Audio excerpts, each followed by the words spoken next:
Prosseguindo no estudo de história da igreja, vamos agora, estamos na página 67, vamos para o item 18, a Igreja Católica e a religião dos bárbaros.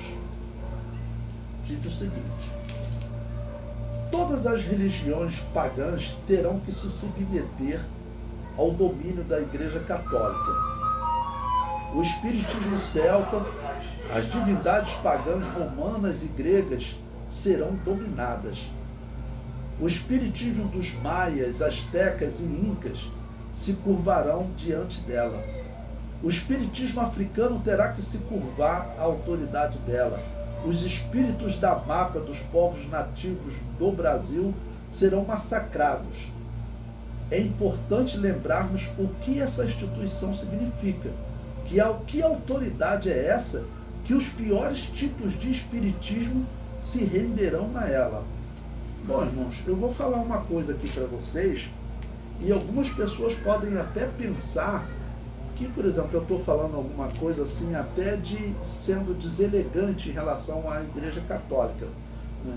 Não, na verdade eu falo o seguinte, até para um católico saber qual é a origem, né, e o que a Igreja Católica diz que eles pregam, que eles representam. Então lembre-se, nesse ano 385, que a Igreja Católica está dizendo? Ela está dizendo que o reino de Deus, lá de Apocalipse capítulo 20, o milênio, foi implantado por Constantino. E que estas heresias, esses grupos diferentes, eles não deixam o reino de Deus se concretizar, para que ele seja perfeito e domine toda a terra. Que a Igreja Católica está acreditando nisso. Quem foi que criou isso? Eu contei para vocês, Eusébio de Cesareia. Ele, na sua obra História Eclesiástica, ele nega que Jesus voltará para buscar a sua igreja e implantar um reino aqui na terra. Não, ele diz que Constantino e ele, Eusébio de Cesareia, estavam implantando o reino de Deus. E toda a Igreja Católica, esses bispos aqui, 70 anos depois, eles já são pessoas enganadas. Por quem? Por Eusébio de Cesareia e por aqueles bispos que, infelizmente, aceitaram adorar, sacrificar os ídolos, adorar o demônio para não morrer. Tá bom? Então eles começaram a desenvolver um monte de heresias. Tá bom? E o que vai acontecer a partir desse momento que nós vemos na história dos espiritismos que eu citei aqui? Vocês conhecem bem, que é o espiritismo africano. Todos que de alguma maneira tiveram algum contato com o estudo da religião afro, sabem que aqui no Brasil, a Igreja Católica, historicamente, ela fez uma mistura, tá bom? Mas principalmente ela fez o espiritismo africano se submeter a ela. E isso que nós temos a história aqui do Brasil, a ponto de você ver São Jorge, que é um santo católico romano, né, também adorado, esse tipo de mistura, a Igreja Católica ela fez no espiritismo do mundo todo.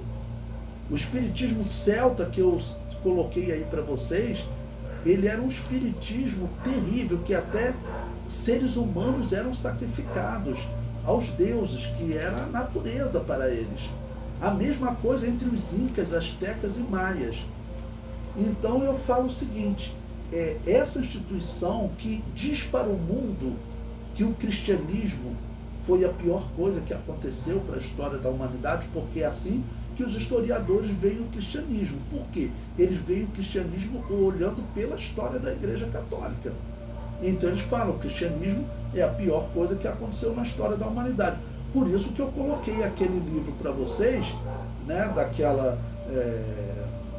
daquele título, O Livro Negro do Cristianismo, né, 2000 anos de crimes em nome de Deus. Essa história, a igreja cristã, ela tem que dizer, olha, isso não é verdade.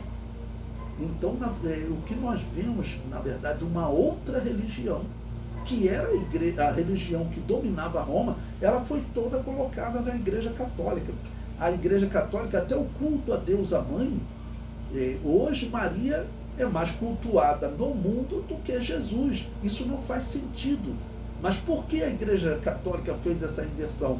Porque ela precisava adotar o culto de Semíramis, que era o culto a Deus a mãe de Tamuz. Ok? Então ela precisava adotar. Então essa instituição, por que é importante nós estarmos atentos com ela? Porque essa instituição, o que a Assembleia de Deus sempre pregou, é que ela seria determinante para que o anticristo tivesse um mundo preparado para ele chegar e enganar a humanidade mais facilmente. Isso é o que sempre foi pregado. Eu estudei em seminário da Assembleia de Deus, as revistas de escola dominical que saíam, né? Então eu estudei no IBP, da Missão Americana das Assembleias de Deus, do missionário Lourenço Ouço. A Assembleia de Deus sempre pregou isso. Bom, agora estão pregando algo diferente, né? Dizendo que o católico é irmão, ou seja, que ele professa uma mesma fé, mas isso não é verdade. Isso não é verdade.